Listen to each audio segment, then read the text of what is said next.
Lux Occult is part of the Green Mushroom Podcast Network.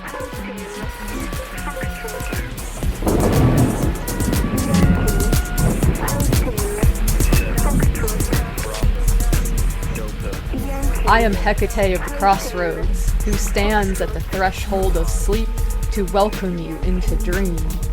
In the evening, when the dancing shadows of tree limbs play across the lands, and when the morning star rises high to cavort amid the rays of soul, I stand also at the threshold of wakefulness to welcome you to your work.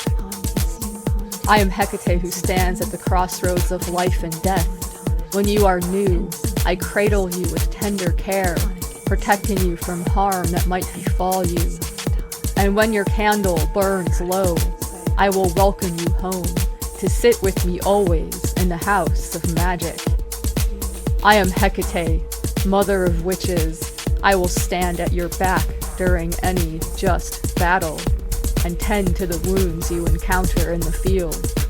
When you are mine, I will make you strong in your art and grant you the wisdom to wield your gifts wisely.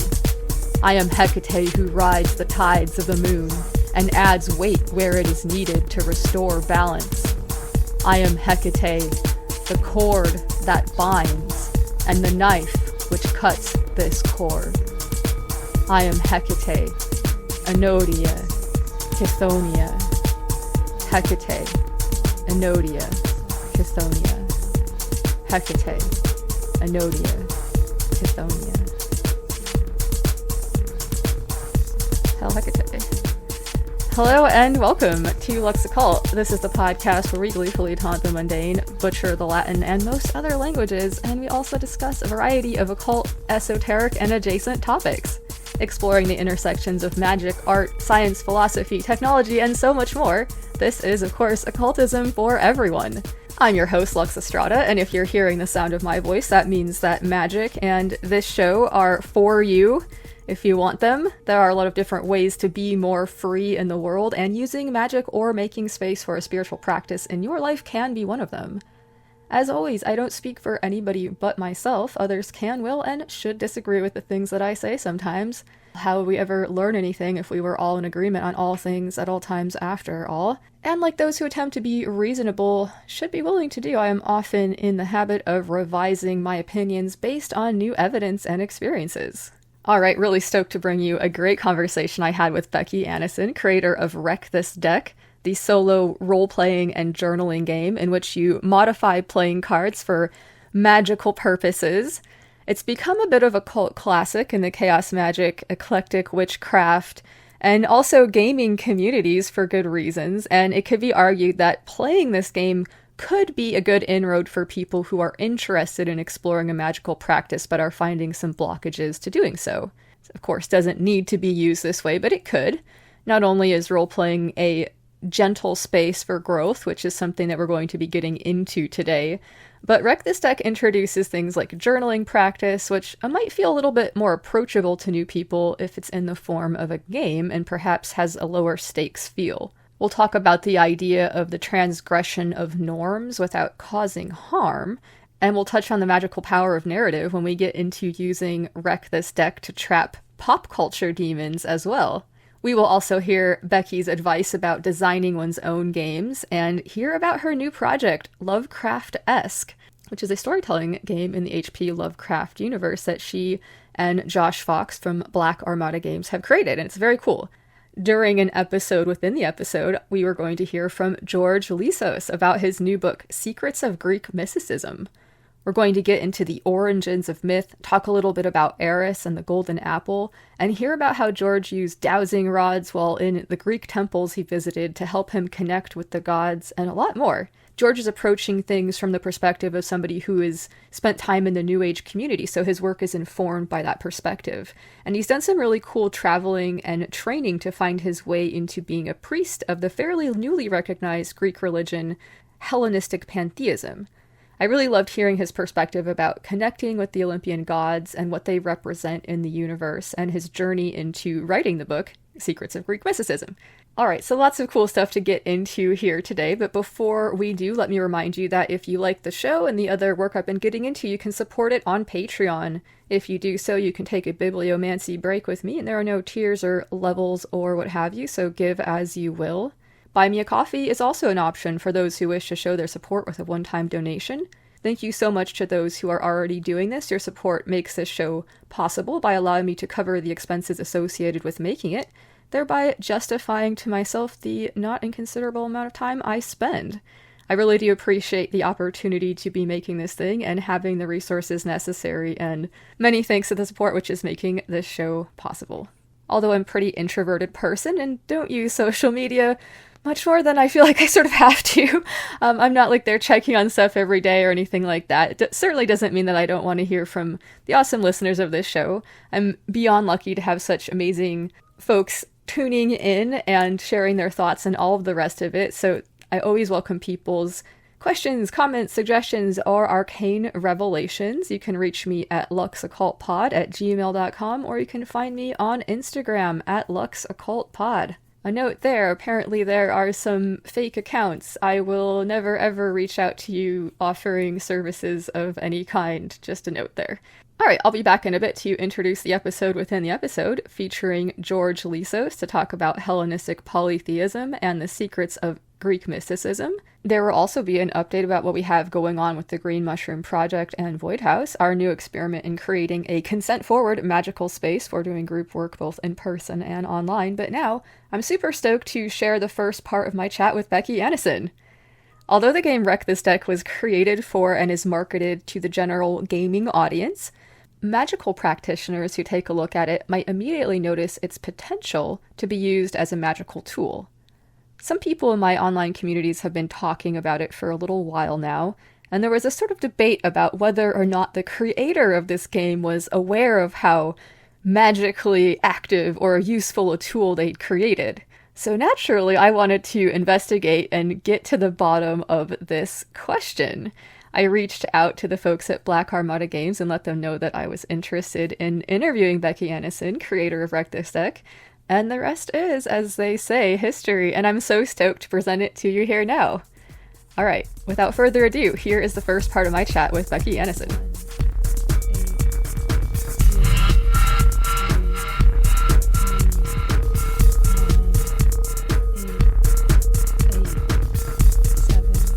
Alright, well my guest today is Becky Annison. Becky, how's it going? It's going really well, and thank you so much for having me on the show. I'm really excited to be here. I'm so excited to talk with you, and gosh, there's so many questions. So before we get into it here, would you mind kind of introducing yourself in whatever context you would like the guests to know about you? No, that's really kind. Thank you. So I'm Becky Annison.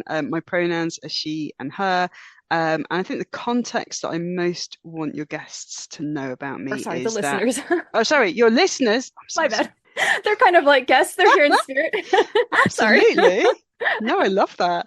And that I would like the listeners to know about me is that I have played role-playing games since I was 11 years old. I'm 44 now, so that's quite a long time, I guess.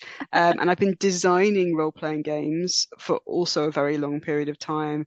I'm publishing role-playing games through a publishing imprint that I have with my partner called Black Armada Games. And so I suppose what I need you to know about me is that I love playing games, I love stories, and I love creating things to help people tell their own stories. I love that. Very cool. So where did you first cut your teeth on like role-playing games or gaming in general? Oh, that's really hard. I think gaming in general goes back even earlier than 11 because I played the Hero Quest board game for many years prior to that, at least since I was 8, I think, and I absolutely freaking loved it. And then I've told this story in other podcasts, so I hope that nobody is hearing it multiple times and getting bored. But when I was about 10, I read a book about a group of people who sat down to do a role-playing game together.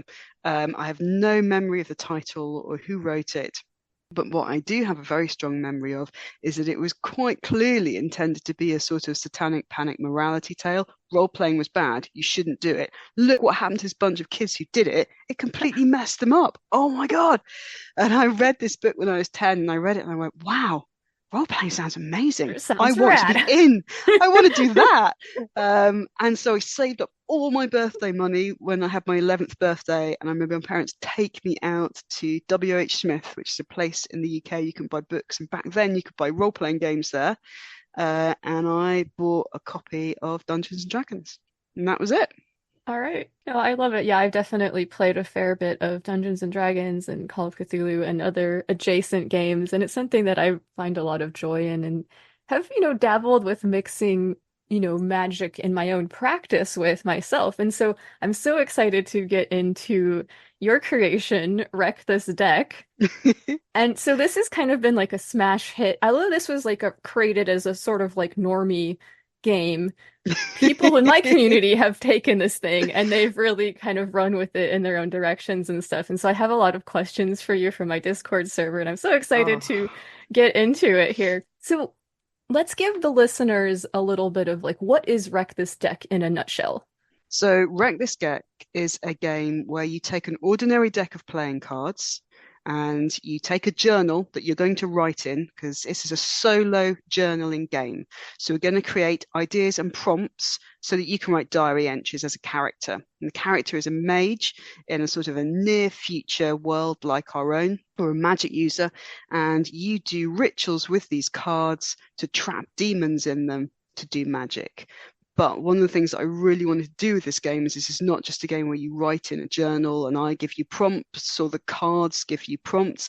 This is a game where you have to physically alter and trash and wreck and put art and do all sorts of amazing stuff with the card deck itself.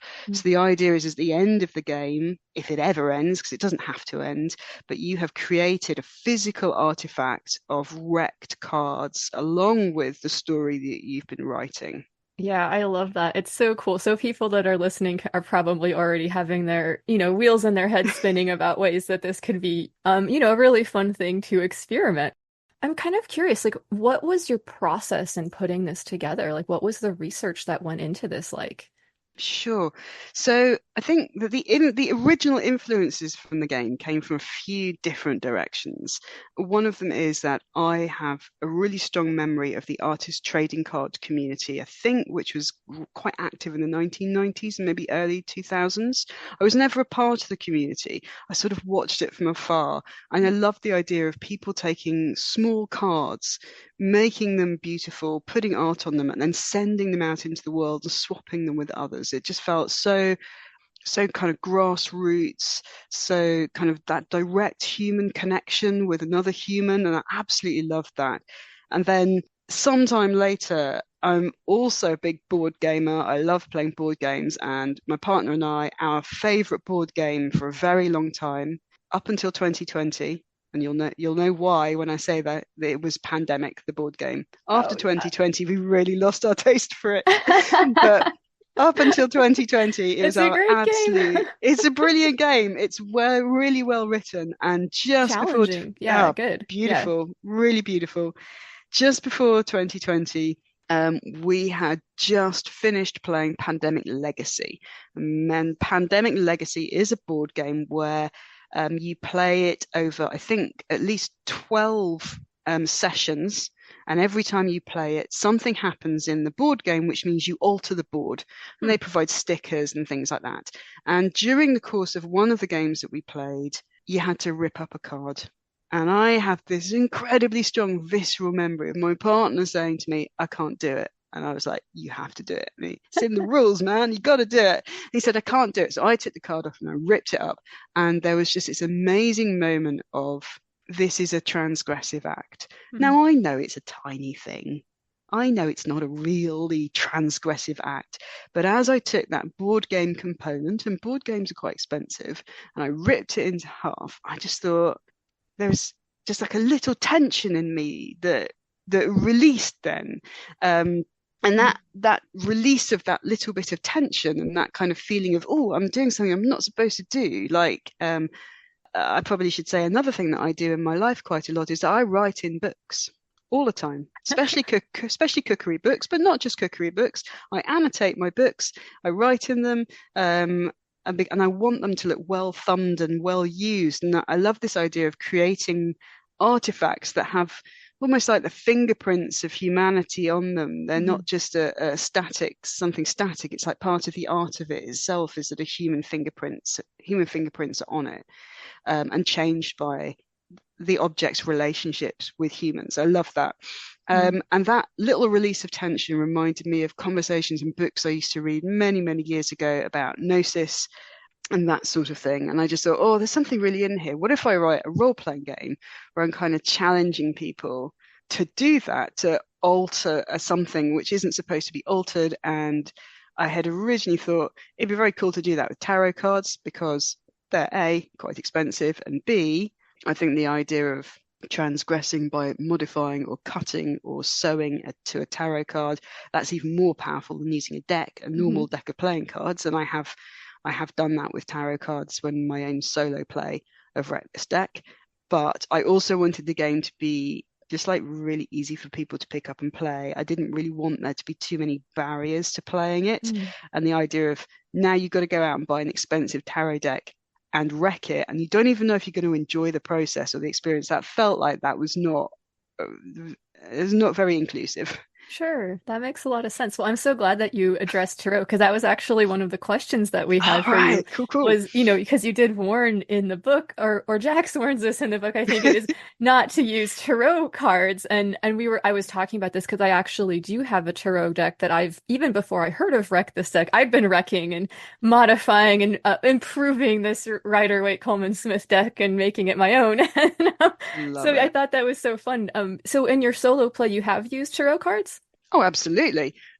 So one of the things I should probably clarify is that the game text itself is written in character from the perspective of a practitioner of this magical art of modifying cards and summoning demons. And when Jack says things like, don't use tarot cards, it's too dangerous, that is me inviting you to use tarot cards. Okay, we were wondering about that. Somebody, I think it was Johnny Nada, asked, like, is this a sort of like invitation to the fuck around and find out folks? Actually, Lunacy. So yes, thank you, Lunacy, for spotting that. Very cool. There's almost certainly other points in the text where I've done something. I can't always remember it, but there'll almost certainly be other points in the text where it's like, don't ever do this. It's way too dangerous. And I'm basically like, that is your dare. That is your challenge. So somebody else had a question about the process that went into like kind of finding the mix of entities that were included in the base game. Like, what was the research process like that, and how did that translate into writing the rules for these entities?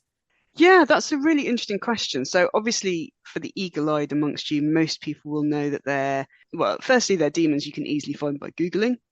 On Wikipedia and places like that. They're demons where most of them tend to be demons where there's already a lot written on them. And I took them in the book. They're mostly taken from the kind of Keys of Solomon or Goetia or, that kind of strand, because that's sort of more my own cultural background. I don't feel like I'm really qualified to write about demons from other traditions.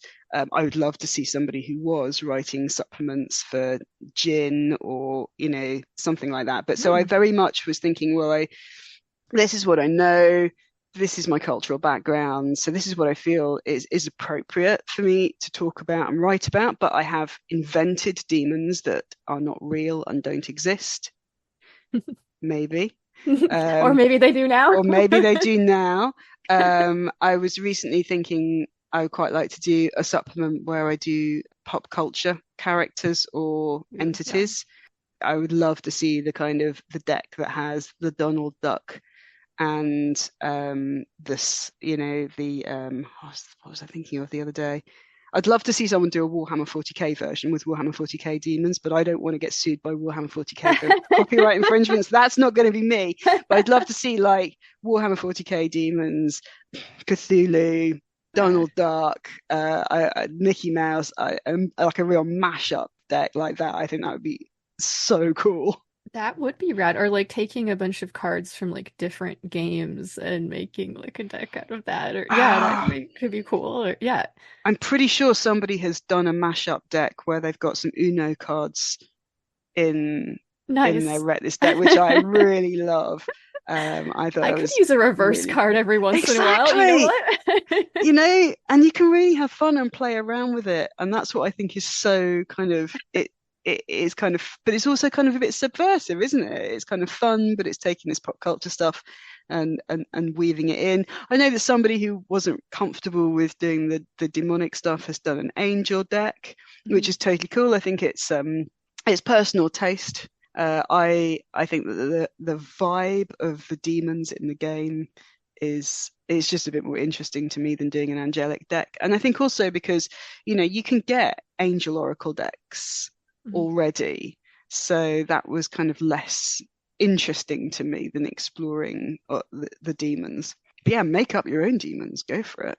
Yeah, I love that. And that kind of leads me perfectly to the next question. So for people that want to make their own like fan rules for other demons, or other types of entities, what types of things would make a good entry in your mind? Like what makes a cool and fun Wreck This Deck demon? Oh, that's a great one. So ultimately, the heart of Wreck This Deck is a storytelling game where you're solo journaling. And so it's really important that you're picking a demon or picking an entity or a pop culture reference which has got some interesting story hooks in it. And the story hooks that I would be looking for would be, firstly, can you think of a really cool ritual to bring them into the card? Does the entity that you're picking have something really iconic about them, really kind of really clear about them, which makes it easier? Like, one of the reasons that some of the demons were picked over others is that there's a huge amount of demons out there from the King Solomon stuff, and but a lot of them just say name 13th order demon. And that's kind of it. And you can kind of imprint stuff on that if you want to, which is awesome and cool, but it doesn't necessarily give you any hooks. Whereas one of the demons that I have that you can summon is Beelzebub. And because it's the Lord of Flyers, I thought there's some really cool stuff you can do with that. So what I put in the game text is that you have to smear the card with honey. You have to cut the four corners off to clip the wings of the flies to keep them inside the card. But every time you pull it from your deck, you have to draw another little fly on it until eventually the card would be like black with tiny little drawn flies.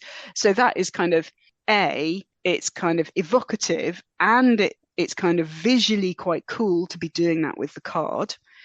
So I would definitely go for a demon where you can do something evocative and alter the card in a really interesting way. But one of the other things I have is you're summoning demons into your deck. This is not entirely risk-free. There will be consequences and consequences. So what are you picking an entity which will have interesting consequences? What will they ask you for?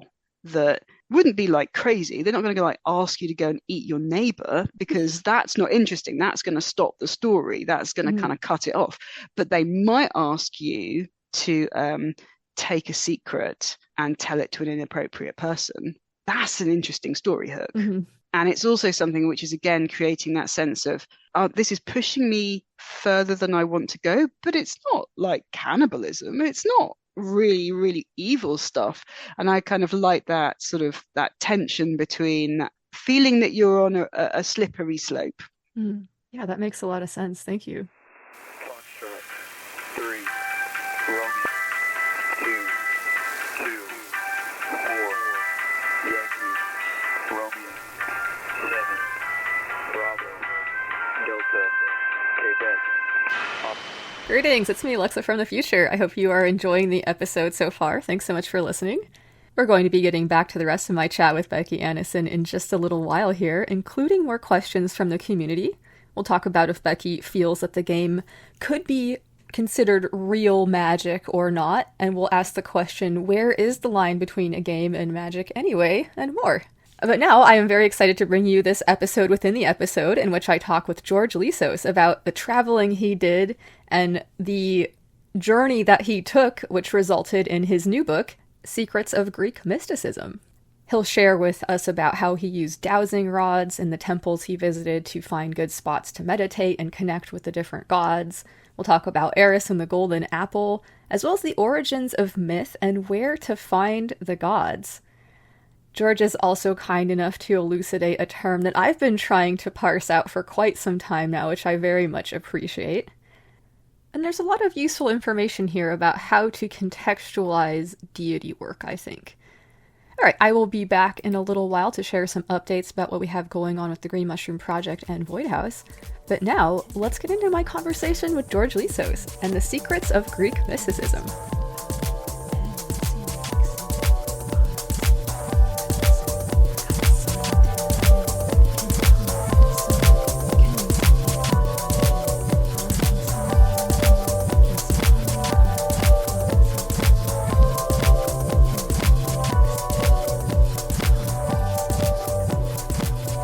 Well, my guest today is George Lizos. George, how are you? Hello, I am great. How are you? Good. I'm so glad that you're here. I'm excited to be talking with you about the Greek gods and the secrets of Greek mysticism, your book, A Modern Guide to Daily Practices with the Greek Gods and Goddesses. I am so excited to chat about the book, and with you especially, because I know you practice, you're a chaos magician. I've had some experience with chaos magic before with some other people that I interacted with, so I'm excited to get into it. Okay, awesome. Well, me too. So maybe you could give the listeners and I some context about who you are and sort of like what you get into and how your journey went kind of getting into writing this book and visiting all these cool places. Yeah, so the journey of writing this book and essentially reintroducing myself to the Greek gods and goddesses. First of all, I'm Greek Cypriot. So this has been part of my culture. It is my culture. I grew up like learning about the Greek gods and goddesses from a mythological standpoint, not from a religious one. So that came along later on. Specifically, in 2017, I was in London working a full-time job while also like building my spiritual business part-time. And as a result, I just worked 9 to 5. Then I would come home, work on my own business. Then the weekends were also dedicated to my business. And 3 years later, I burned myself out so much that one morning I woke up wanting to go to work, but my body refused to function. And I was like bedridden. And that's when I had this awakening. I'm like, something needs to change. So I headed for Glastonbury, which is like a beautiful town in the UK. Not the party aspect of it. Like it's a very magical pagan kind of town. And I worked with a past life regression therapist there. And in my regression, I ended up in a past life in which I was a prostitute that became pregnant with one of the clients. And when the client found out, he stabbed me in the womb, killing the baby. So in that moment, I seem to have made this contract, this vow of rejecting my divine feminine energy and solely depending or abusing my masculine energy. And the way this has manifested in my life so far is when I was 15, I almost took my life because I couldn't accept the fact that I was gay at the time as a result of like a lot of bullying that I was experiencing. And I had overcome that. I empowered myself through that. And then there I was years later feeling quote unquote empowered and having healed and embraced my divine feminine. And I was still abusing my masculine energy and rejecting my feminine energy in the way of like overworking myself and burning myself out. So I come out of the regression, tears running down my cheeks. I'm like, I need to embrace the divine feminine. So right across the place that I was in was the goddess temple of Glastonbury. So I rush into the temple. I meet one of the priestesses and I'm like, I need to connect with the divine feminine. And she's taking me through like explaining all about the Celtic goddesses, etc. And although I love the Celtic goddesses, that's not my culture. I'm like, I wonder whether I can find the equivalent of that within the Greek culture. So I go back to my Airbnb, I search online, and 2017 was coincidentally, or more likely synchronistically, the year that the Greek government legalized Hellenic polytheism as an official religion. Before it wasn't considered an official religion. And therefore, the Greek polytheists in Athens were holding the first ever official priesthood training. Oh, cool. So that very night, I booked my tickets to Athens, traveled to Athens, and I trained, and I became like the first official priest here in Cyprus, where I am based, and one of the first official priests in Greece. I love that. That's such a beautiful story of like, gosh, it sounds like almost being called. I love it. Very cool. Definitely, it was definitely a calling, and the calling was clear. It was also like quit your job, move back to Cyprus, connect with nature, because I mean it's an earth-based tradition, and therefore we need that connection with nature. And I haven't looked back since. I love it. That's so cool. So I'm hoping you could share a little bit about something that you wrote in the book, which was when you were visiting some of these temples in preparation for writing the book, you would use dowsing rods to find good places to meditate and stuff. And I hope you can share with the listeners and I a little bit more about what that practice is like for you, and if you use dowsing rods for other things, and maybe some tips if people are curious about trying. So a quick background on me. So I grew up Christian, and then at the age of 15, I left that religion and I started my exploration journey. And my exploration journey led me towards many different paths. I started with Wicca, actually, Feng Shui. I learned about meditation, and I tried all these kind of different modalities. And for many years, I was a practicing New Ager, essentially. And many of my previous books are basically New Age based. And therefore, I recently made the transition, well, back in 2017, to like paganism, while also still having a foot in New Age, because that's the community that I've grown through the years. So I'm doing this introduction to come into like dowsing rods, because that's something that I learned during my years of exploration and exploring different spiritual modalities, specifically Feng Shui and energy clearing, specifically within like houses, like space clearing. So I trained as an elemental space clearing practitioner. So I was trained to go into houses and scan for energy. And as part of it, I've used dowsing rods to check for like geopathetic stress, for example, or like electromagnetic waves and different like dark energy within houses. So I had that skill, and I'm like, okay, why not use it to like communicate with the gods and find the right spot to meditate when I went to the temple. So for the listeners who don't know what I'm talking about, the whole idea behind writing this book, I called my best friend and I'm like, do you want to join me on a temple hopping trip to Athens, to Greece? I would say fuck yeah. And he was crazy enough to say, yes, let's do it. So it was during COVID, like we reached Olympia. Yeah. We reached Olympia the first day when Greece had their first like COVID hit, and they closed down Olympia, but thankfully we managed to do all the other temples. So we went to more than 15 temples over 10 days in Greece, and in each temple, like different god or goddess, I would use my dowsing rods, go there, find a spot that the gods wanted me to meditate are like a powerful like portal spot. And then we would meditate there and then take notes of our insights. And I included those insights in the book. So as you've seen in the book, in the beginning of every chapter, I have this journey of meeting the god in the temple hopping trip. So just to come to the tips now, basically all I do that, first of all, those of you who use dowsing rods or pendulum or any type of like a divination system that works in the similar way, you need to program it. So I program it like, what is a yes, what is a no, what are the directions? So I would just connect with the energy of the gods by calling upon the gods.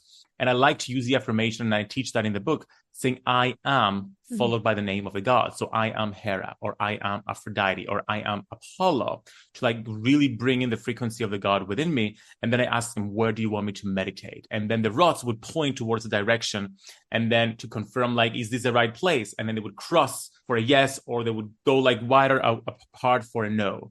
And then we would sit there and meditate. And it was really a powerful experience. Very cool. Thank you. And thank you for mentioning your background in, New Age stuff, because that kind of gives me a little bit more context. There's a term that you use that I've heard it bandied about, and I'm so glad to like talk with somebody who can sort of define it for me. And this is the term light worker. What does this term mean? It's so funny because I go to like pagan witchy podcasts like yours, and the hosts tell me like, oh, your book is like, it's quite like New Agey. And then I go to New Age podcasts and they're like, oh, it's a little bit like pagan. I'm like, it's both. It's both, because I've walked both walks. So I cannot like deprogram everything out of me. I use everything and I bring it together. And in a way, I see myself as like a bridge between the two communities, because there are similarities there. But I don't understand why there is this, I wouldn't call it like disparity between the two. They just don't communicate a lot. And so I consider this book to be a bridge between the two communities. But anyway, a light worker. And I wrote a book called Light Workers Gotta Work. That was my second book. The way that I define light worker, and the way that light worker is defined by most people in the community, is there are people who have a passion about helping to make the world a better place.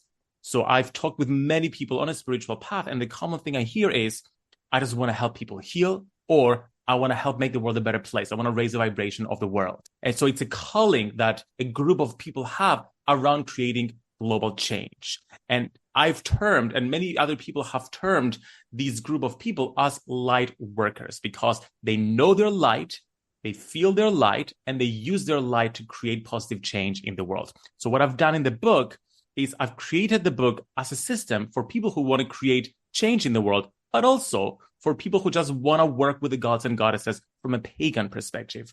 So it's a system for spiritual awakening, creating change, but also connecting with the gods and goddesses and combining both. Very cool. Thank you. Yeah, that makes a lot of sense. I appreciate it.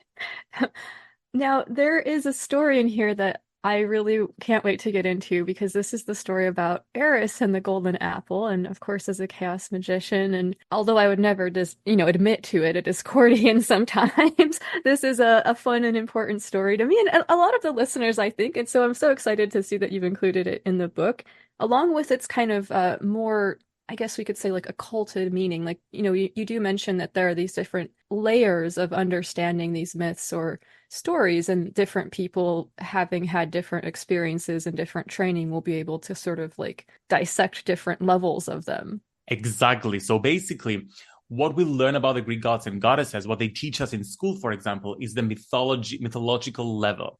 And we need to understand the distinction between mythology and theology.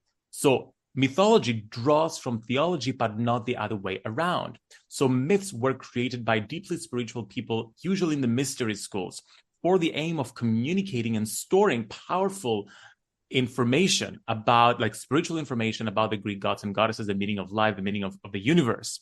So those were created in the form of stories. So we have the gods fighting with one another, and they're jealous, and they're getting in a competition about who's more beautiful, like in that example, in that specific myth.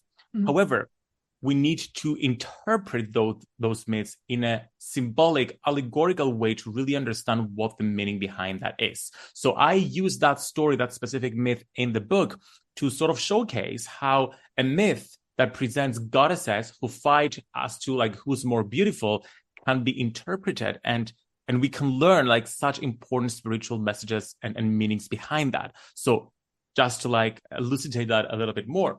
So in the story, we have the goddesses fighting for the golden apple, and Aphrodite is the one who wins. So at first, at a glance, from a mythological standpoint, we see goddesses that are jealous and they're fighting. So having many human traits. And from this perspective, there's nothing godly about them. They're very human. However, let's consider what that myth really means. We have the goddesses fighting over this golden apple. The golden apple is symbolic of the world.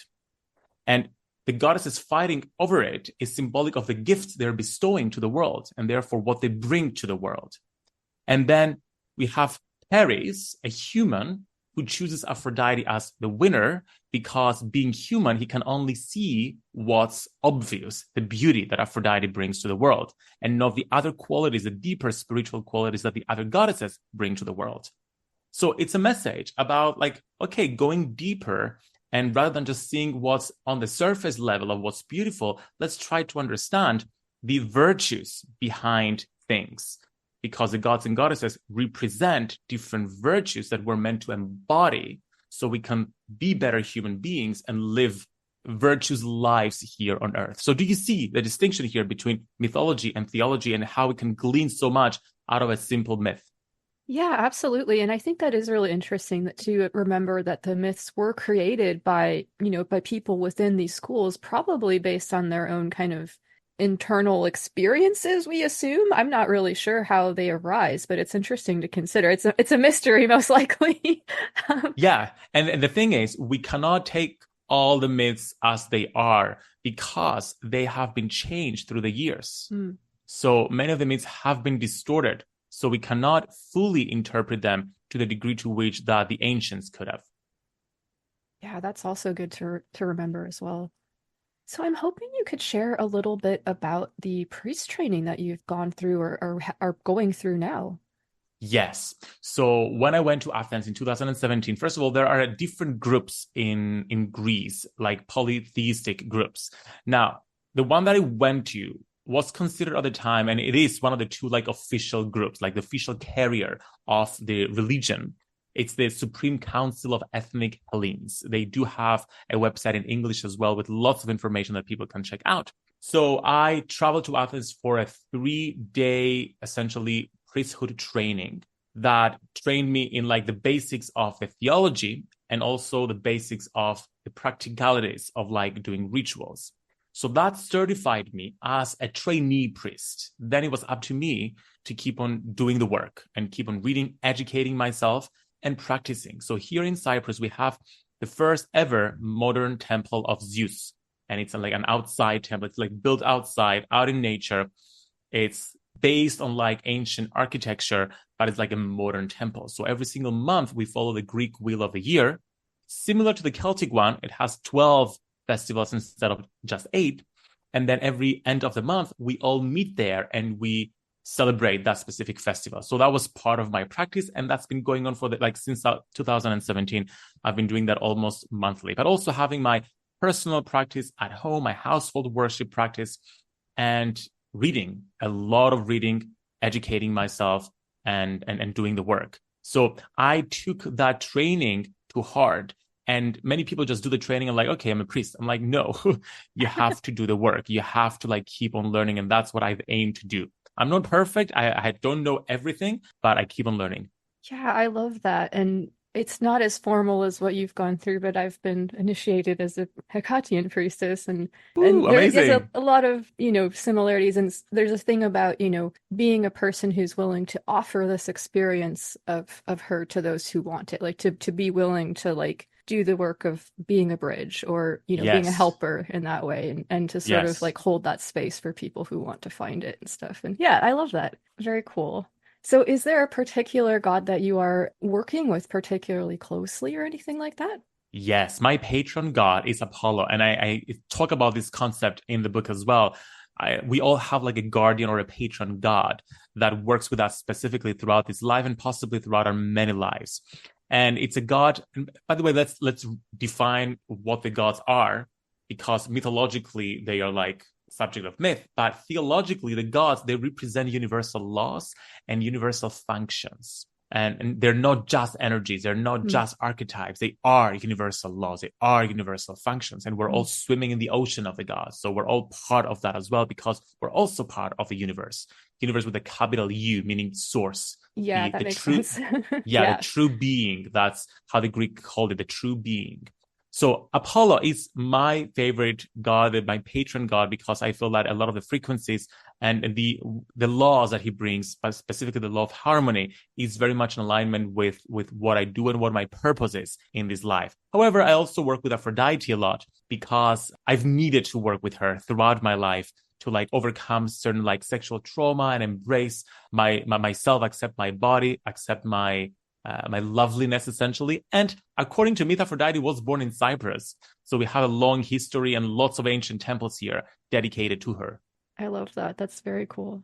So if people are curious about getting involved with the Greek gods, who should they approach first? You mean which god? Yeah, if somebody's like, well, I want to work with some of the Olympians, but I don't know where to start. Good. Great question. So there is a trend within the pagan community to work with specific gods, which I get and I respect, and it's perfectly fine to do that. However, what my tradition is teaching and what the ancient Greeks have mostly done is they had this Greek wheel of the year, the calendar essentially of the changes of the seasons.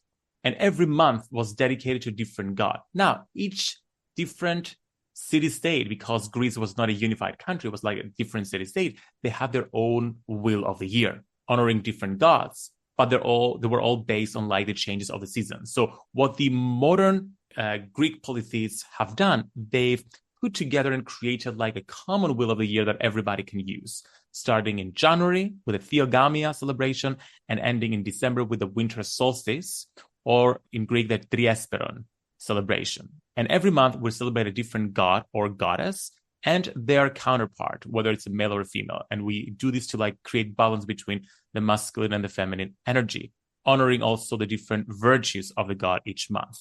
So the idea is that we work with all the gods throughout the year. So if I would advise someone on how to get started, I would get started with building an altar And if you want to ease yourself into it, like build an altar to a specific god or goddess that you feel an affinity with, start connecting with them through ritual or just spending time at the altar, because altars are bridges between the sacred and the profane.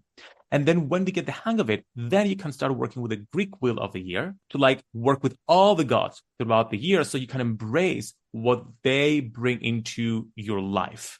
And then, of course, you can have your patron god and you can work more with them, for example. Okay, that makes a lot of sense. Thank you. Now, are there any misconceptions that you would like to clear up about the practice or about the gods or anything like that?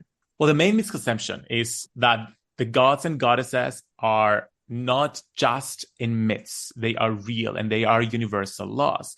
But another one that I hear a lot of time, especially from like Christians or people who have been Christians, is that they're evil, they're demons, and they're just idols, which is of course not true. First of all, the word demon comes from the Greek word, the ancient Greek word daemon. And essentially was like a very positive kind of thing. It was like a light being, a being of light.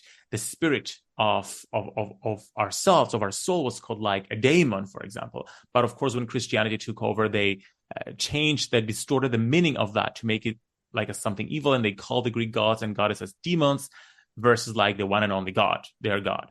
But that's not the case. They are loving, they are pure, they are undying, they are unchangeable in the same way that the universe with a capital U is. So the universe with a capital U, the all that is, source, is who the gods are. And the gods are the universe. The gods are multiplications of the universe. They are different facets of the universe. And therefore, they reflect the universe's qualities of purity, unchangingness, infinity.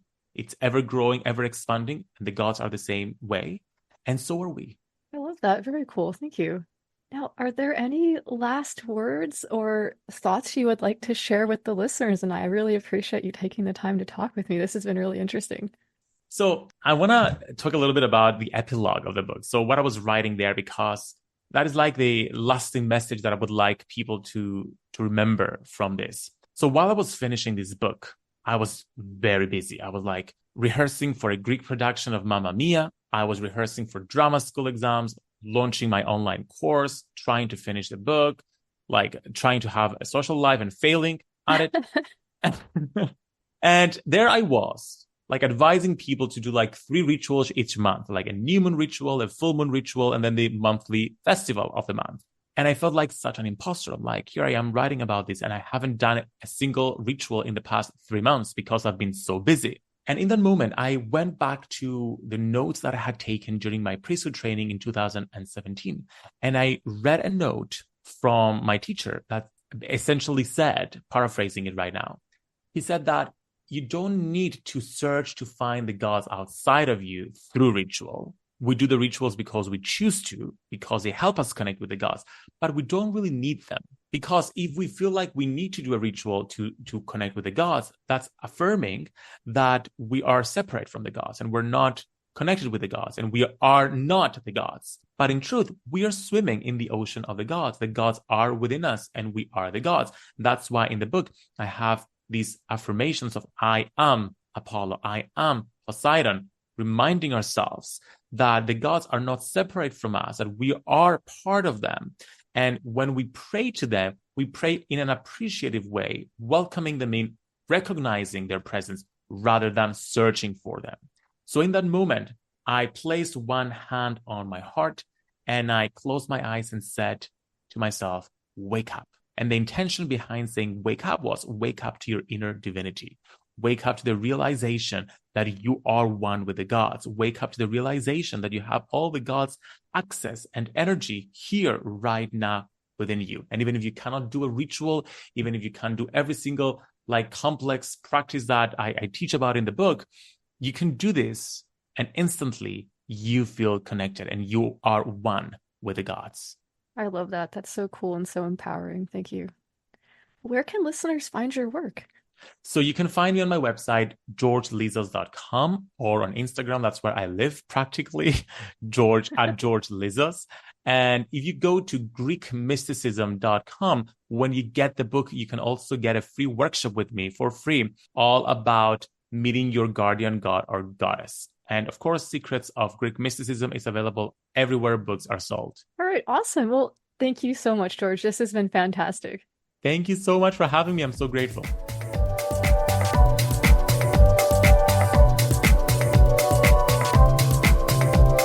All right, thanks so much to George Lizos for joining me. You can find links in the show notes to his work as well as to his Instagram, which you should definitely check out if you're like into eye candy or whatever. I really loved hearing about the cool journey that George went on to find his way to the path that he walks as a priest. Like so many of these journeys, not every part of the path is pleasant. There are challenges to confront and dark nights of the soul to contend with, abysses to cross.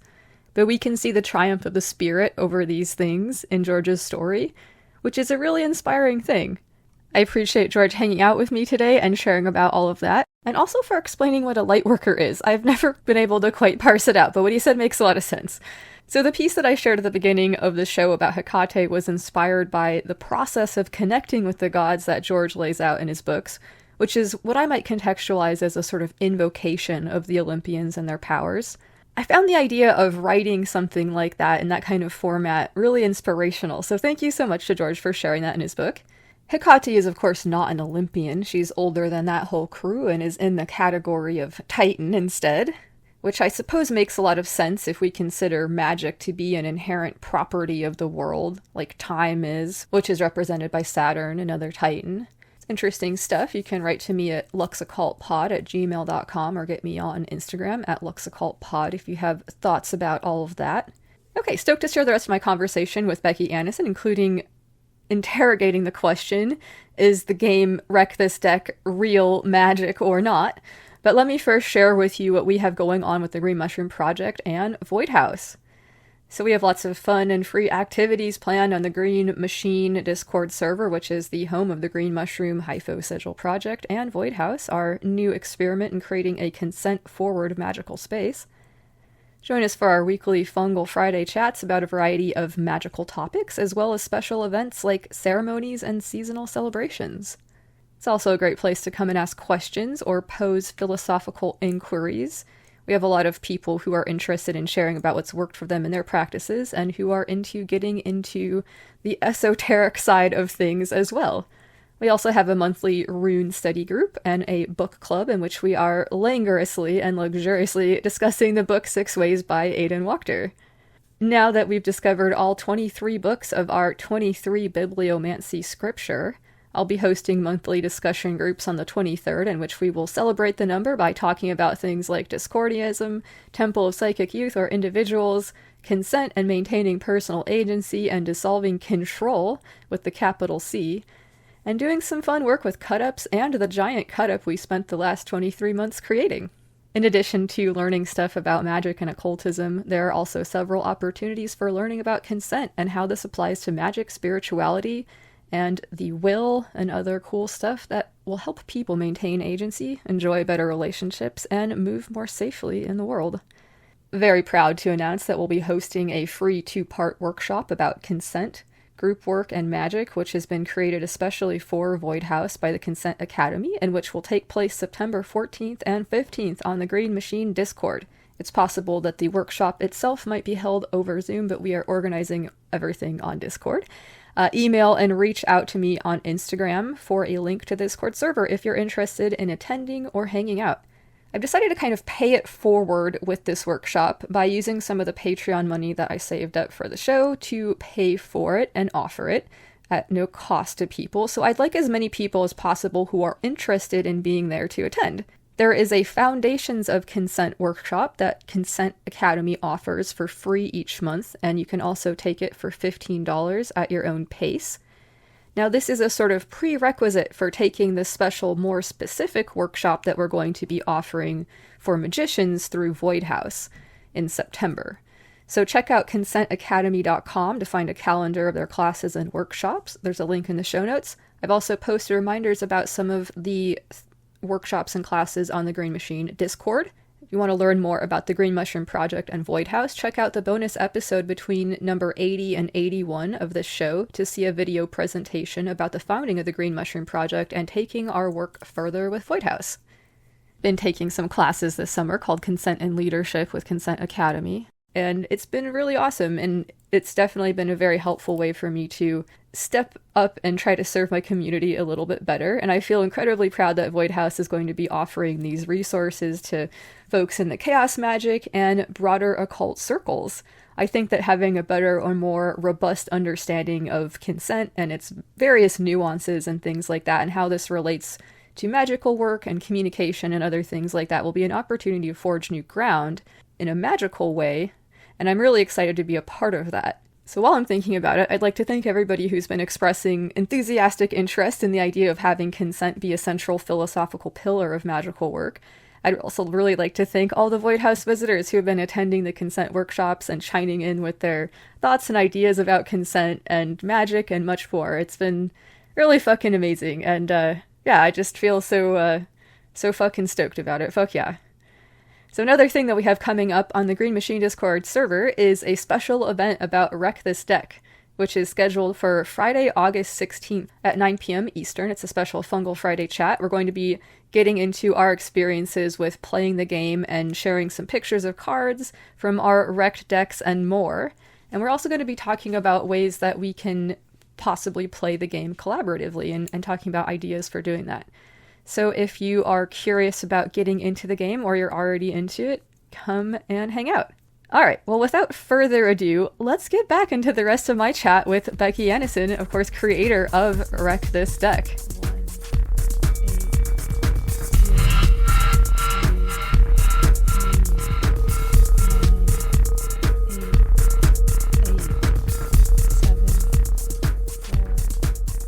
So, have you been surprised about the way that the occult community has kind of taken this on and really had a lot of fun with it? Or is that something that you suspected might happen?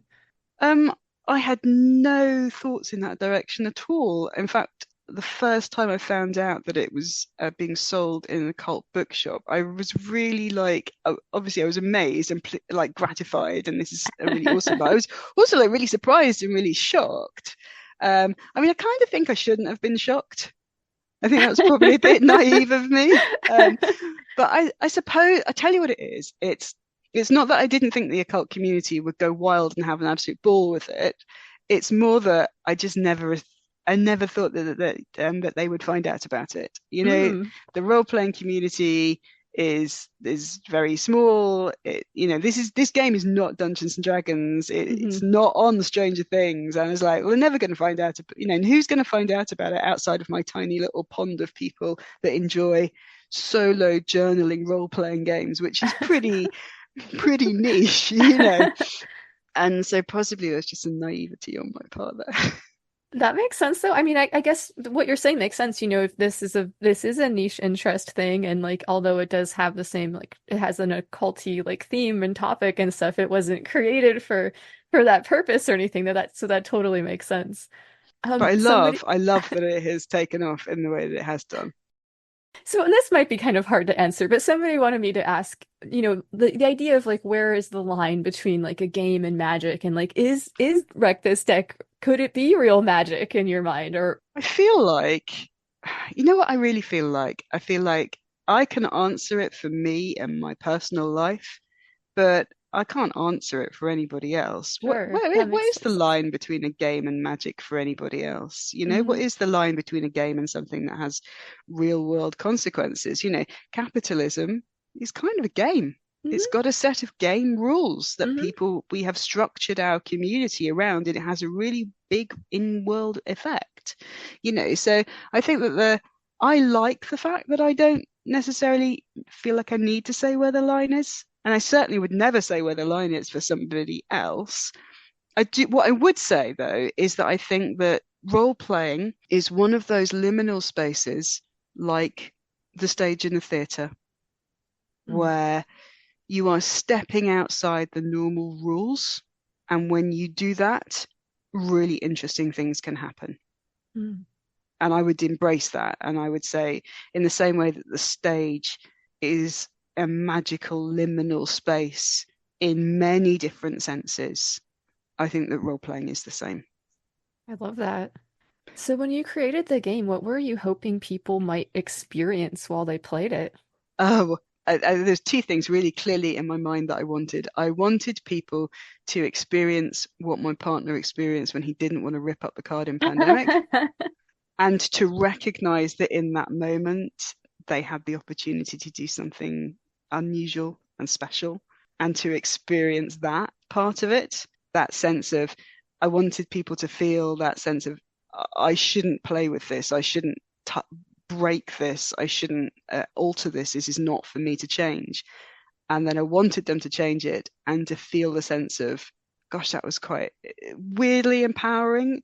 And I know it probably sounds like really up my arse, because it's just a set of playing cards. I'm not asking people to kind of tear down socioeconomic structures of injustice or anything like that. Well, it starts somewhere, though.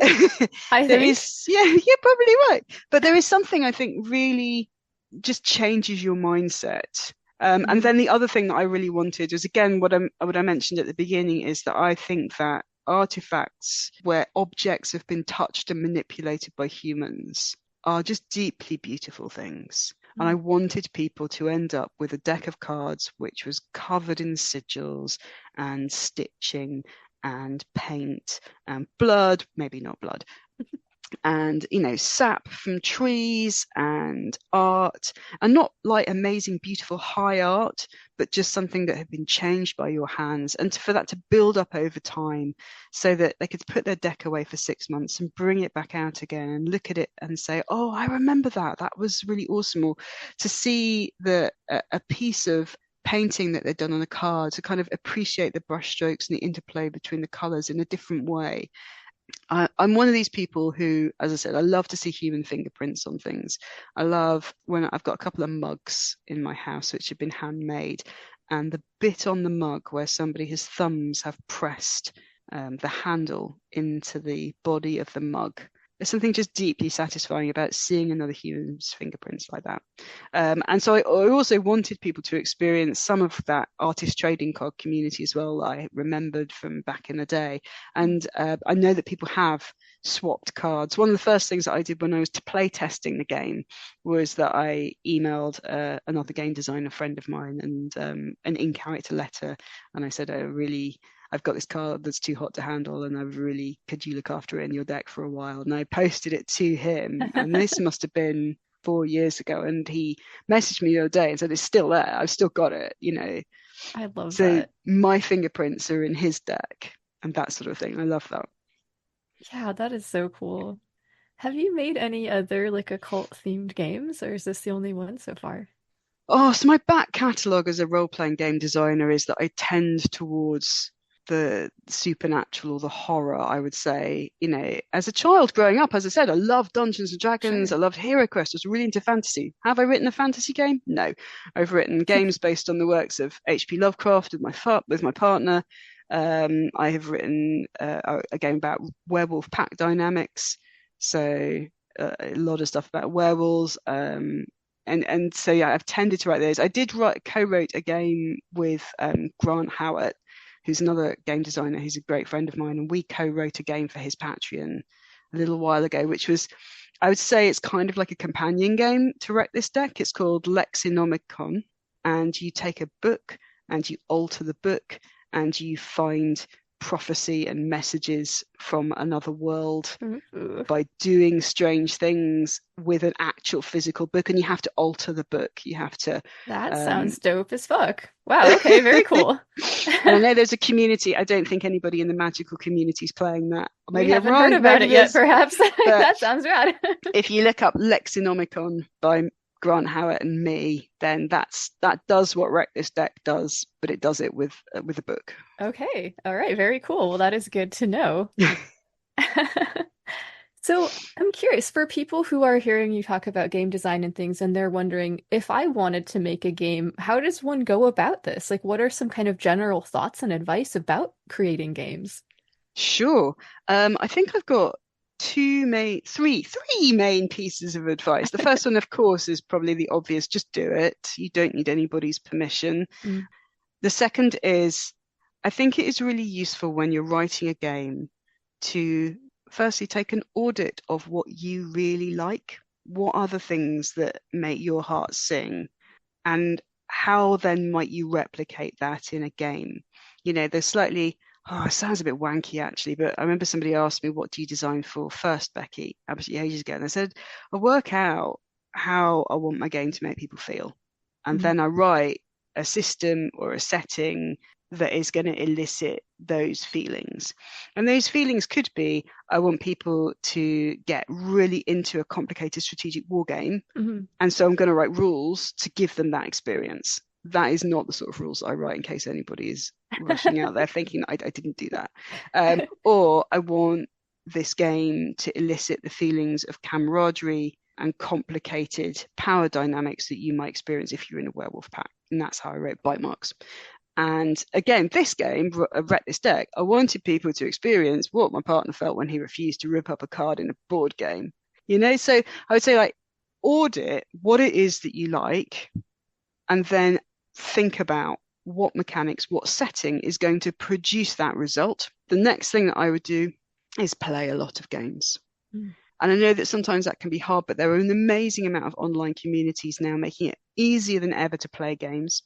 I know that people love reading games, and I know that people love listening to actual play videos of other people playing games. I think they're all great, but I think that nothing has informed my design more than just playing a lot of games. And I don't think that you can get the same experience listening to other people or reading games as you do when you actually play them and see how mechanics change people's relationships and behaviors at the table and experience that firsthand. I think that's really powerful.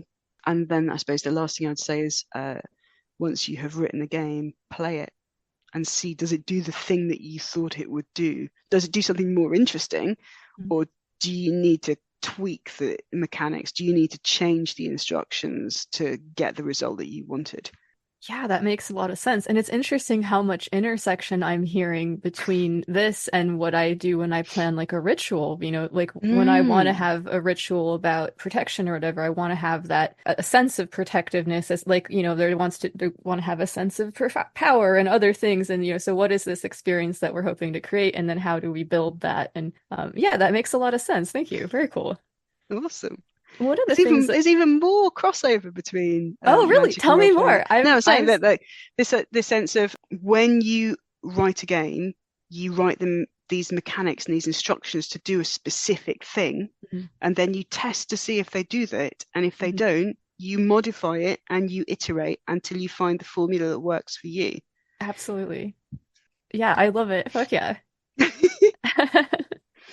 One of the things that I really appreciated about how Wreck This Deck was written is that it's kind of framed as, the character that you're creating is going to have like a community that they serve. That's one of the steps in, creating this character is like, well, thinking about like, what is the point of them doing this magic?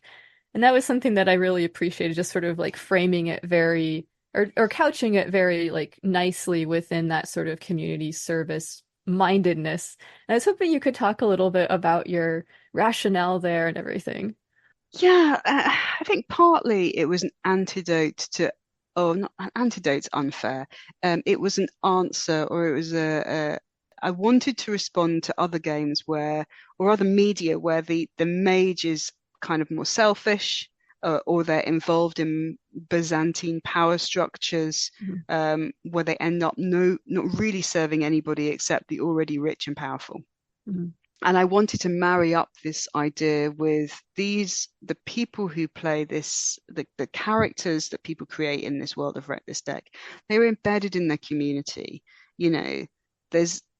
They are doing it to serve the people around them. They're doing it to serve their community, and I wanted it to kind of be redolent of the ideas of mutual aid and things like that. And I wanted to kind of shift the focus from magic is something that is done in the courts of the rich and powerful to magic is done for the people, for the benefit of people around you. And I also felt that because you're taking something which is so readily available, a deck of cards, and you're modifying it, it's something which is so it's easy for anybody to do. And I wanted that to feel like, so this is magic which should be done on the street. This is magic which should be done in people's homes. This is a bit like folk magic in that it is rooted in the community. This is not John Dee in the court of Elizabeth I. This is the woman down the street who, you know, that people say that she can read the future, and so you pop by her house with, you know, a bag of tea and some groceries and ask her if she'll just read the tea leaves for you. You know, something like, I wanted it to feel much closer to ordinary people and ordinary people's lives. Yeah, that makes a lot of sense. What are some of the most interesting experiences you've had or heard about playing the game? Oh, so I think one of the things that I've loved seeing is the community of people that have kind of grown up around the game. And I really wasn't expecting, I mean, obviously you hope that your game is going to do well, but I really wasn't expecting the kind of the vibrant communities. There's one on Facebook and one on Discord of people playing the game and swapping cards with each other, and sending little care packages to each other when they do the card swaps. I love that. And that's just been so lovely. And I think as well, some of the art that I've seen people creating has absolutely floored me, you know, and I love all of it. I love it from hastily scrawled sigils with a ballpoint pen all the way through to people who have really like smashed out their entire collection of amazing art, paints and created pieces of art that I would never be able to create, far beyond my skill. And seeing that these two things can live in beautiful juxtaposition in the same game and the same community, and both are equally valid. And that's what I really enjoyed, is seeing other people's interpretations of it. And I know that somebody went and wrote a supplement that was based on, I think, Japanese demons. I think there's a Norse supplement kicking around. And so seeing people translating it as well into different cultures has been beautiful. And I've already mentioned the guy who put an Uno card in his deck, which as soon as I saw that, I was like, I cannot believe that I haven't been doing this all along, that I haven't busted out my Magic the Gathering cards and been slipping those in as well. So I think that's the kind of the beauty of role playing, is you kind of come up with this premise and then you give it to the world, and what other people do with it always surpasses your expectations. I'm kind of curious about if you have any thoughts about the intersections of role playing and magic, if anything comes up there for you. I think that role playing is something which allows us to step outside of ourselves in a very small and safe environment. And I think that's really interesting when it comes to magic, because I think that magic sometimes can feel very higher stakes, perhaps. If it doesn't work, then it doesn't exist. You know? What if it works too well? And I think that role playing is a place which, because it blurs the boundaries in lots of different ways, or it can do, it allows you to experiment with things and ease yourself in, I think, to other experiences. And I think that's an interesting thing. And I think there's something very ritualized about what we do with role playing. We have a set of rules and instructions for what we're going to do, for how we're going to conduct this. We create a space, and a lot of people go to an awful lot of effort and time and energy to, set up their role-playing rooms with, amazing mood music and real sensory experiences, I think, not unlike ritual spaces. So I think role-playing is where you get to explore ideas free from worrying about the lust for results. Yeah, I love that. Definitely makes sense based on my own experiences for sure. So, Becky, is there anything that I haven't asked you about that you would like to mention? Yeah, so my partner and I ran a Kickstarter last year for Lovecraft-esque. So this is a storytelling game based on the works of H.P. Lovecraft. There are obviously no other role-playing games based on the works of H.P. Lovecraft. No, that's not true. There are many, many role-playing games. But what I think that this game does differently, I think it does it differently in a couple of different ways, is that it is about co-creating a mystery at the table with everybody present. So there isn't one person who is leading everybody through a story that they have already imagined in their head. everybody takes turns to introduce clues as to what the final horror may be. And then in between all the scenes, you write down what your theory is and how it incorporates the clues. And every time a new clue comes in, you have to update your theory. And so you end up creating something which feels like it comes from an undiscovered notebook of H.P. Lovecraft's rather than replicating the horrors that he wrote about. But we also worked quite hard in the first edition and now the second edition of that game to really get under the skin of what makes his writing racist and what makes treatments of his work quite ableist when it comes to mental health, and really helping people to strip those elements away. I don't think they are, I know that people disagree with me on this and that's cool, but I don't think those elements are fundamental to the experience of cosmic horror, and we wanted to write a game which gave people tools to strip those away. And so that's the Kickstarter is soon, I think that it's just gone off to the printers, so fingers crossed. All There right. will be no problems with shipping and things like that. But so that will be available. Oh, I'm not sure. So probably in the second half of this year, 2024, hopefully. Okay, yeah, so not too far off from now, hopefully. Very No, cool. not too far off. So that's quite cool. So that's the main thing, I think. Oh, and then I am in the middle of a very early stages of writing a new game, which does actually have some magical elements. So I'll mention that. I have had this idea in my mind for just the longest time to write a game in a post-apocalyptic world where you, the characters, play a traveling circus, traveling around all of the different communities in the post-apocalyptic world, a little bit like Station 11, the post-apocalyptic novel by Emily St. John Mandel. Is that her name? It's a brilliant book anyway. Station 11, brilliant post-apocalyptic novel. But I also had in mind that the route that the circus takes, the communities that it travels, it goes a certain route to reach those communities, and the route is drawing a sigil, which is keeping something locked under the earth. The reason the apocalypse happened is because this thing started to wake and stir, and so there are several different traveling circuses out there on different continents trying to follow a magical sigil route, performing particular circus shows at particular locations on a particular timescale to keep the creature from rising again. I love this. That is so cool. I have a sort of fantasy about creating like a sort of magical circus and going around and doing sideshow acts or whatever weird stuff. I love this premise. It's so fun. I was Thank you. thinking when you were talking about, the idea of collaborative storytelling, I was hoping you might be able to give me a few thoughts about, we've seen things like hyper sigils and stuff like that with Grant Morrison's work, The Invisibles, and things adjacent to that. And I'm wondering if you have any thoughts about narrative as it, unfolds in role playing and how that might play with that type of a concept. That's really interesting.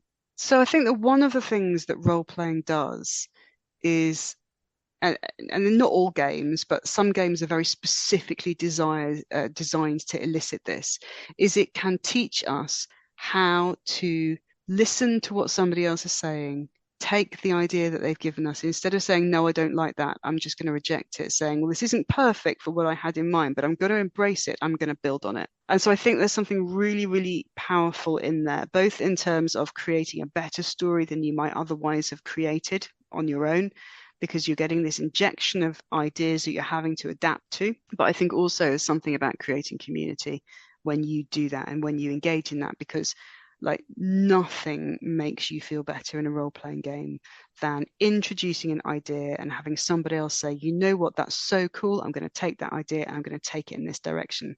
It just feels so gratifying.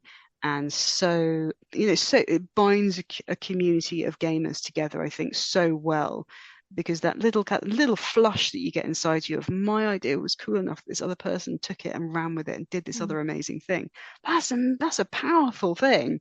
And so I think that if what role playing has to offer in this space is that there are games out there which teach you how to do that and to do it well and to get really good at it, because it's basically a muscle.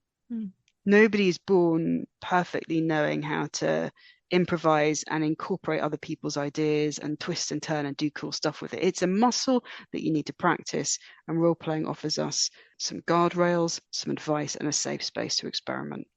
I love that. Yeah, very cool. Fuck yeah.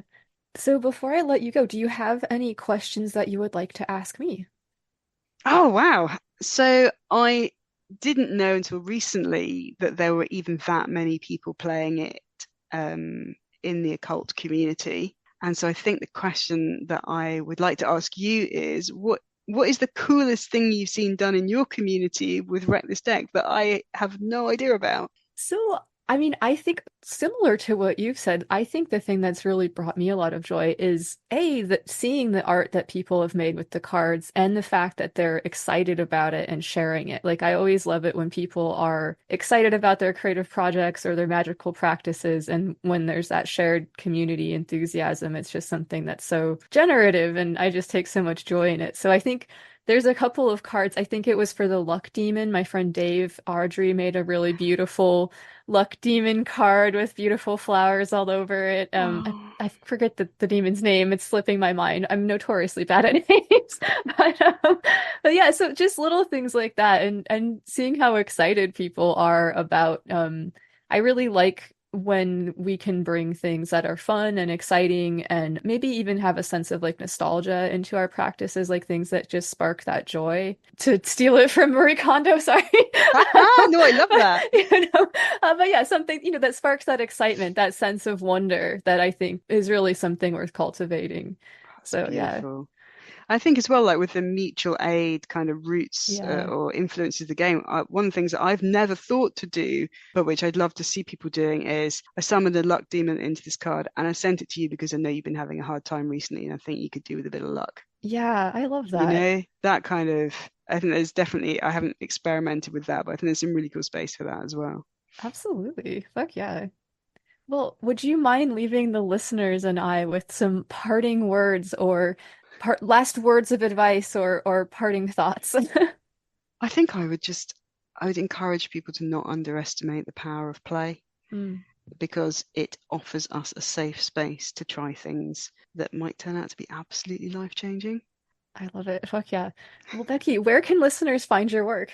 Oh, so you can find me at www.blackarmada, which is the website where we purvey our games. But I'm also on Twitter, although I don't spend a huge amount of time there anymore, as Becky.Annison. I'm also on Blue Sky as Becky.Annison and Instagram as Becky.Annison. Instagram's probably the place where I'm spending a bit more time these days, because it's not just loads of tech bros filling my feed with buy some Bitcoin. So that's pretty much the only place I can handle right now too, and it's yeah. barely tolerable. So No, that'd be so cool. Thank you so much for having me. I've really enjoyed it. thank you so much. This has been fantastic, and thank you so much for your work. I think it's bringing a lot of people a lot of joy. You guys are amazing. Thanks so much for playing my game.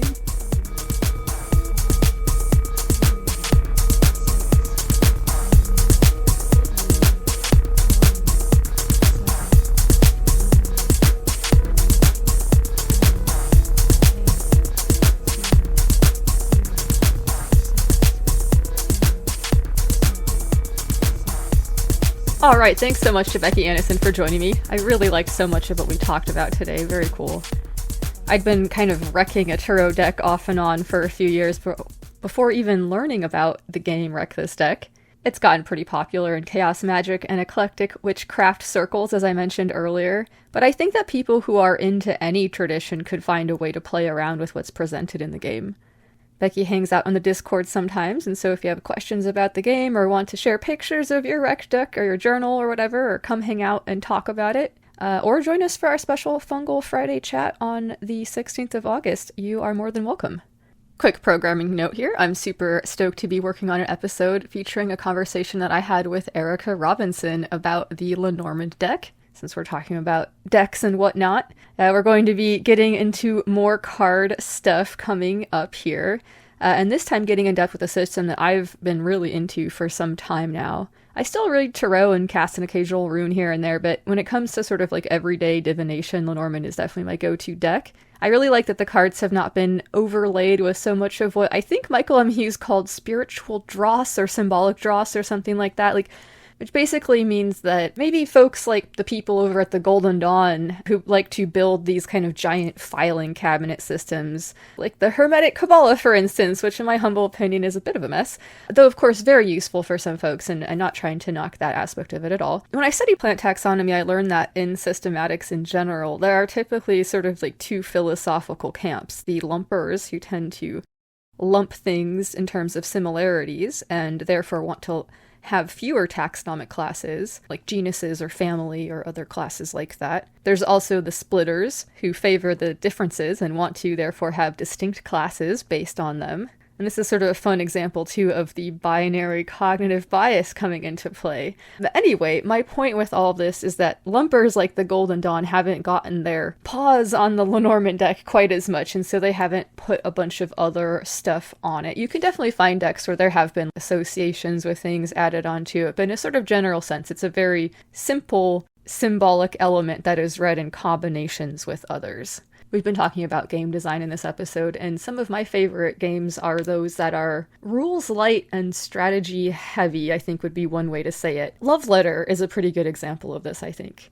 As a divination system, Lenormand is kind of like that too. I was really stoked when I read Erica Robinson's book about it, The Language of Lenormand, because even though I've been messing around with the system for years, I still learned a lot from reading it, and there was actually a few places where her information sort of colored a few of the divinations that I had made and added a lot of insight to some of the things that went down. So I thought that was really interesting and useful. The conversation that Erica and I had was really cool, and I'm very stoked to share it with you all. As usual, I will post a little video about that on Instagram and let you all know when that is coming close to being released. If you like the show and you like what I've got going on over here, you can support it on Patreon, which will entitle you to receive a bibliomancy reading from me. Making this show is, of course, a pretty wild amount of work, especially for just one intrepid podcaster, but it means a lot to me to be able to do it. Thank you so much to the people who are making that possible by giving on Patreon or buy me a coffee, and to the people who are supporting the show by spreading the word. Tell all of your friends, frenemies, allies, and magical associates about it, as well as everyone you meet at your next ceremonial potluck, spot, or what have you.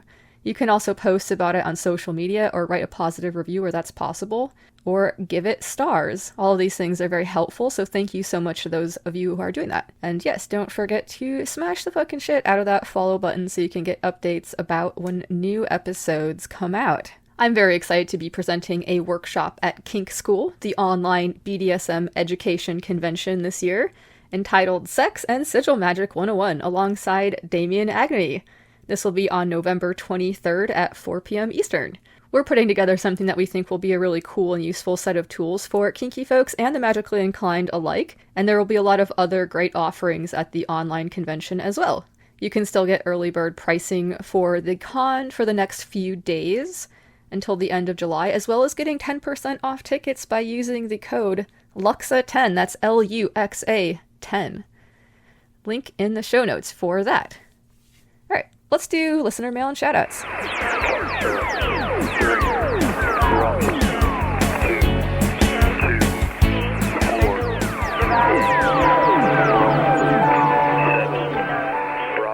Shout out to Flame Dryad, Kate Crane, Charlie, Hot Wings Hermit, Jake Out, and June. And to Donnie J, thanks so much for sharing the rad picture you drew after doing the guided meditation. Very cool. It's always interesting to see visual representations of the differences and similarities of people's experiences exploring the imaginal or astral or inner playground of the mind. I've had various experiences with all that, so I like to keep the language I use to describe it intentionally loose, as I attempt to avoid unintentionally making ontological assertions. Glad that you're enjoying the Discord, fuck yeah. Shout out to Jeffrey Groves, really excited to be working with you. You can hear my conversation with Jeffrey in episode 66, Dionysus and the Sorcerer's Workbench, with J.S. Groves, and the Game of Identity with Art World Building. It's another one where we talk a little bit about games, so this might be a good companion episode to this.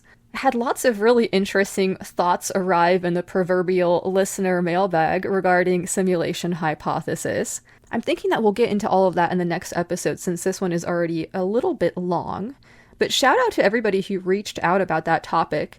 You can hear me, Dave, Amy, Chad, and Chelsea from Unearthing Paranormalcy podcast and Flood from XV Planus Paranormal Investigations and Podcast discuss simulation hypothesis, magic, and the phenomenon in the previous episode of this show, 84. Shout out to Angela Guyton and Sorfrotter for all of their thoughtful commentary on this, as well as to Michael M. Hughes. I'd love to talk with you about simulation hypothesis sometime soon. And you can hear my conversation with Michael M. Hughes in episode 81, Magic for the Resistance and the History of the Tarot. Definitely check that out and be another good episode to go along with this one. Shout out and much love to all of the Pocket Wizards, ever a source of inspiration in this wild world. Shout out also to everybody who attended the 23 Bibliomancy chat that I held or will hold tonight as I'm recording this. I'm a bit nervous. This will be my first time facilitating this specific type of event, but I'm very stoked for what I think will be a fell gathering indeed. Hail Eris. I hope it goes well. Shout out to Chelsea of Weird Road, who rocked an awesome full moon service for us the other night at Circle of the Sublime Elms. Very cool. Congratulations. And shout out to everybody who wrote in and who I did not mention today. All missives are very much appreciated, whether or not they are read in the mailbag segment or not. All right, hell yeah. If you'd like to send me thoughts, questions, comments, suggestions, or arcane revelations, you can reach me at luxoccultpod@gmail.com, or you can find me on Instagram at luxoccultpod. And again, friends, accept no substitutes. I will never reach out to you, suggesting that you purchase psychic readings or any other of such services from me. Alright, really stoked for our Wreck This Deck event coming up on August 16th. There are so many things about cards and games in general that are pretty magical or can be applied in magical ways, as we got into a bit of here today with Becky Annison. There's a lot about the game that I really appreciate, like it being couched in mutual aid, and there's a lot of other very fun things about it, so definitely check it out. You can find it at Black Armada Games. And I talked a little bit about this in the last episode, but one of the things that I think I find really useful about games and about simulation hypothesis when it's contextualized as life being a sort of game we're playing, which is what I was talking about last time, is that it can maybe allow a person to access a mode that we sometimes call serious play, where we're able to get in touch with something authentic, emergent, generative, in a playful, joyful way that is also very powerful and can have causative magical properties in the world or internally or both, depending on if we choose to draw distinctions between those things. I've been interrogating the notion of mastery lately in a sort of semantic way, interrogating whether or not I think it's a thing. There's an idea that one can pick up a tool, a musical instrument, for example, and begin to walk down a path with it, metaphorically speaking. You might practice every day and do other things as you navigate your way to what might be considered mastery in the craft to which the tool belongs. There's a suggestion in this metaphor that mastery is a place you get to, something you reach, a destination at the end of your journey, perhaps where you can rest. But we live in a dynamic world, things are always changing, and this suggests that in order to stand still, we must keep moving, so that mastery would be less of a destination and more of a dance. Perhaps it's something that's arrived at when one's footsteps on the path become lighter and jauntier, when one hears the music of the wind in the trees and the tall grasses and the birds and insects that line the path, and instead of dragging themselves up the mountain to meet their own power at the top, they find it right there, like a companion walking alongside them, waiting to be noticed. Before we get into the Green Mushroom Project Statement of Resistance, which is something I like to read at the end of episodes, I'm going to take us back to what I found to be a really cool and beautiful thought that George Lizos shared with us earlier about waking up to the fact that you take part in the divinity of all of the gods and goddesses and other forces too. You can wake up to the realization that you have access to all of the power and divinity that exists right here and right now. And you can remember to resist. Resist by maintaining sovereignty of the self. Resist by maintaining love of the self. Resist by maintaining fierce loyalty to love and pleasure. Resist with acts of radical kindness. Focus on the path to better times. Fuck yeah. Thanks so much to Becky, Annison, and to George Lizos for joining me. Check the show notes to find links to Wreck This Deck and Secrets of Greek Mysticism and more. Thanks so much for all of the help and support from both seen and unseen sources. And most of all, thanks so much to you for listening. Much love. This is Lux Strata, reminding you to stay strong and stay fucking curious. Alright, I'm going to leave you all with a little sonic concoction that I recently derived during the Uranus-Mars Algol conjunction. It's quite an interesting experience. I've got some strange creative insights and inspirations, so hope you enjoy this one. It's got kind of a spooky vibe. Cheers. Those who read the news suppose it was MI5 that ran the storm-safe down. Tires scratch, tumbling town cars, woman's mouth open wide, the next station swallowing pills into a lot. A tragedy, they said. It both was and was not. In the aftermath of the silent cowbirds pecking heads first, while old dogs licked up festering scars. This is the train to Hartford. The next station is Meriden.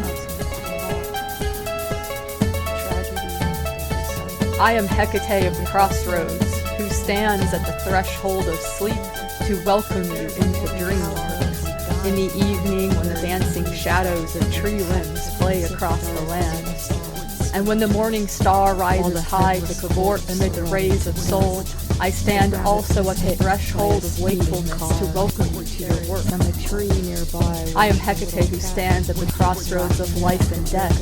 When you are new, I cradle you with tender care, protecting you from harm that might befall you. And when your candle burns low, I will welcome you home, to sit with me always in the house of magic. I am Hecate, mother of witches. I will stand at your back during any just battle, and tend to the wounds you encounter in the field. When you are mine, I will make you strong in your art, and grant you the wisdom to wield your gifts wisely. I am Hecate who rides the tides of the moon, and adds weight where it is needed to restore balance. I am Hecate, the cord that binds, and the knife which cuts this cord. I am Hecate, Anodia, Hithonia. Hecate, Anodia, Hithonia. Hecate, Anodia, Hithonia. Hecate, Anodia, Hithonia. Hecate, Anodia, Hithonia. Hecate, Anodia.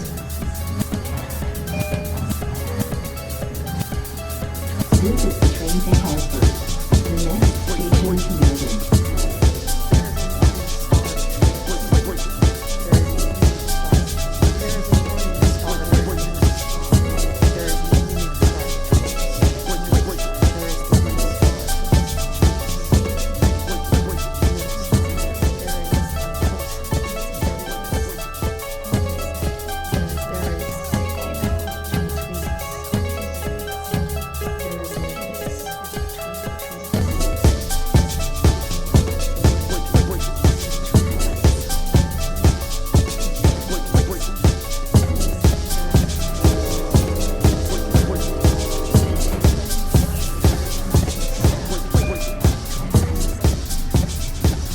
This is the train to Hartford.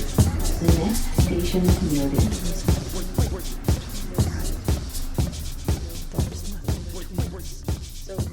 Lux Occult is part of the Green Mushroom Podcast Network.